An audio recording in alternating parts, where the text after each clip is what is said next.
Assalamualaikum warahmatullahi wabarakatuh. Tujuan video ini dibuat saat ini adalah untuk memenuhi salah satu tugas dari studi Islam di kampus saya dengan dosen pengampu Dr. Hasbullah Hilmi, SAG, SS, MAI. Dengan topik yang akan dibahas adalah jihad dan amar ma'ruf nahi mungkar. Sebelumnya, perkenalkan nama saya Ainun Salsabila dengan NIM 1104040121130 dari kelas Psikologi 4.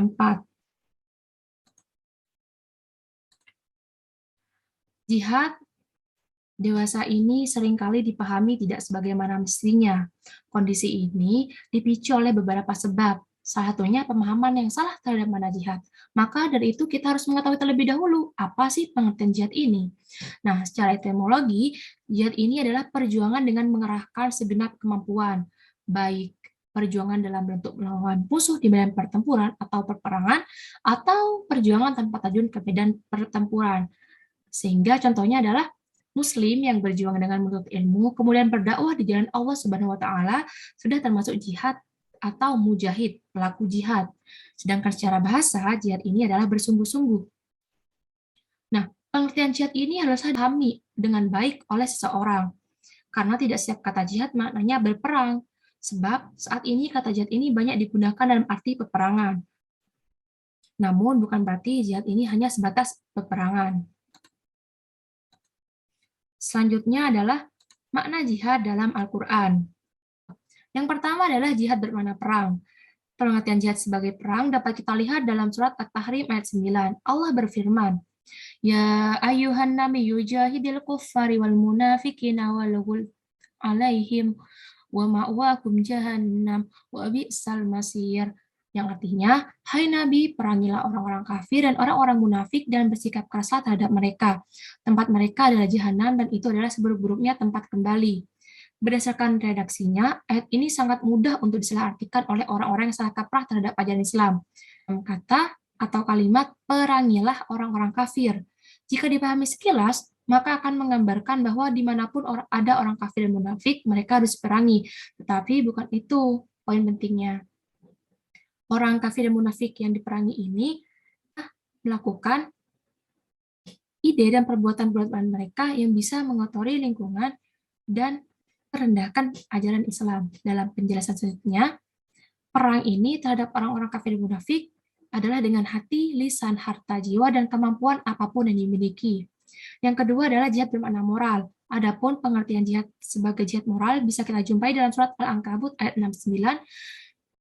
Allah berfirman, Walladzina amanu wa amilus solihati lanudkhilannahum fis solihin, yang artinya, dan orang-orang yang berjihad untuk mencari keridhaan kami, benar-benar akan kami tunjukkan kepada mereka jalan-jalan kami, dan sesungguhnya Allah benar-benar beserta orang-orang yang berbuat baik. Jihad moral ini meliputi jihad terhadap hawa nafsu dan jihad melawan godaan setan, sehingga jihad perang tidak termasuk dalam ayat ini. Dan yang ketiga adalah jihad bermakna dakwah. Jihad dalam makna dakwah terdapat dalam surat An-Nahl ayat 110. Allah berfirman, "Tsumma inna rabbaka lilladzina hajaru min ba'di ma futinu tsumma jahadu wa sabaru inna rabbaka min ba'diha laghafurur rahim." Yang artinya, dan sesungguhnya Tuhanmu atau pelindung bagi orang-orang yang berhijrah sesudah menderita cobaan, kemudian mereka berjihad dan bersabar, sesungguhnya Tuhanmu itu benar-benar Maha Penyayang lagi Maha Pengampun. Jihad dalam ayat ini adalah jihad dengan dakwah dan tablik, serta jihad dalam menanggung penderitaan dan kepayahan, sebagaimana yang dilakukan umat muslim di Makkah sebelum berhijrah ke Habasyah karena di Mekah mereka mengalami penderitaan, penindasan, pengepungan, dan penyiksaan. Jihad dalam hal ini juga mengandung jihad sabar. Selanjutnya adalah pelaksanaan jihad. Pertama, dalam konteks pribadi, jihad ini adalah berusaha untuk membersihkan pikiran dari pengaruh-pengaruh ajaran selain Allah dan perjuangan spiritual di dalam diri, melaksanakan perintah Allah dan menjauhi larangannya. Yang kedua, dalam konteks komunitas, jihad ini berusaha agar ajaran-ajaran agama Islam dalam masyarakat atau keluarga tetap tegak melalui dakwah dan pembersihan diri dari kemusyrikan. Yang ketiga, dalam konteks kenegaraan, jihad adalah berusaha menjaga negara atau suatu wilayah dari serangan luar ataupun pengkhianatan dari dalam agar ketertiban dan ketenangan rakyat dalam beribadah di wilayah tersebut tetap terjaga. Selanjutnya adalah jihad yang baik dan benar. Jihad dalam Islam tidak selamanya bermakna perang. Pengertian jihad ini lebih luas dari sekedar perang, karena setiap kesungguhan yang dilakukan oleh kaum muslimin dalam rangka mendekatkan diri kepada Allah Subhanahu wa taala sudah termasuk jihad. Nah, di sini contohnya adalah jihad yang benar adalah berperang di jalan Allah, jihad menjalankan ibadah, jihad menuntut ilmu, jihad melawan hawa nafsu, dan jihad berbakti kepada orang tua.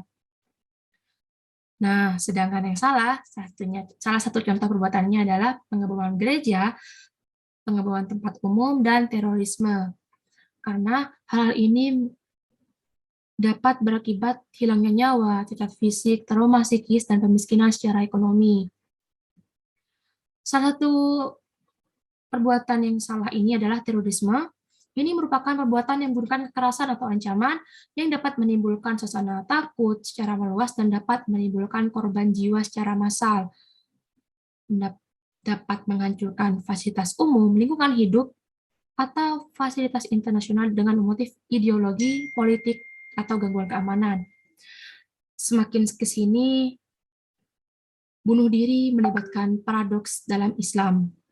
Di satu sisi, Islam ini mengharamkan bunuh diri. Terlebih lagi, hukum jihad dengan jelas mengatakan bahwa pejuang tidak boleh menghabisi nyawa orang yang tak bersenjata ataupun tidak melakukan perlawanan. Orang yang melakukan ini, mungkin mereka memegang sebuah paham di mana siapa saja yang mati saat berperang melawan non-muslim akan dianggap sebagai mati syahid dan layak mendapatkan surga. Sebenarnya hal itu adalah hal yang salah karena Islam sendiri tidak pernah mengajarkan kita untuk melakukan kejahatan ataupun kekerasan. Yang selanjutnya adalah amar ma'ruf nahi mungkar. Amar ma'ruf nahi mungkar ini merupakan bagian dari upaya menegakkan agama dan kemaslahatan di tengah-tengah umat. Apa sih pengertiannya? Ma'ruf ini adalah kebajikan, nahi ini adalah melarang atau mencegah, serta mungkar artinya keji. Jadi secara bahasa, pengertian amar ma'ruf nahi mungkar ini adalah tuntutan untuk selalu memiliki kepekaan untuk mendorong perbuatan yang baik dan berguna serta bermanfaat, serta menolak dan mencegah hal-hal yang dapat menjerumuskan dan merendahkan nilai kehidupan. Nah, secara spesifik, amar ma'ruf nahi mungkar ini lebih dititik tekankan dalam mengantisipasi maupun menghilangkan kemungkaran, dengan tujuan utamanya menjauhkan setiap hal negatif di tengah masyarakat tanpa menimbulkan dampak negatif yang lebih besar. Dalam ajaran Islam, contoh perbuatan amar ma'ruf nahi mungkar adalah yang ma'ruf terlebih dahulu. Ma'ruf ini adalah kebajikan, sesuatu yang terpuji. Contohnya adalah mengamalkan rukun Islam, bersikap jujur, sabar, membantu orang yang membutuhkan, bersedekah, silaturahmi, menghormati orang tua, menuntut ilmu, menjaga hak sesama, menjaga aurat, dan perbuatan terpuji lainnya. Yang selanjutnya adalah mungkar. Mungkar ini adalah kebalikan dari ma'ruf, yaitu perbuatan yang dilarang oleh syariat dan dianggap buruk oleh akal sehat.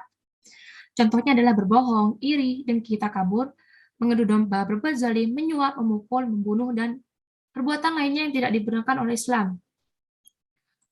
Nah, dalam Islam sendiri, menyeru kepada kebenaran dan menegakkannya, menafkahkan harta di jalan Allah, dan berjuang melawan kezaliman merupakan perbuatan penting yang ditekankan dalam amar ma'ruf nahi mungkar, sehingga sudah menjadi kewajiban manusia untuk menghidupkan dan memelihara perbuatan ma'ruf serta menghilangkan perbuatan mungkar.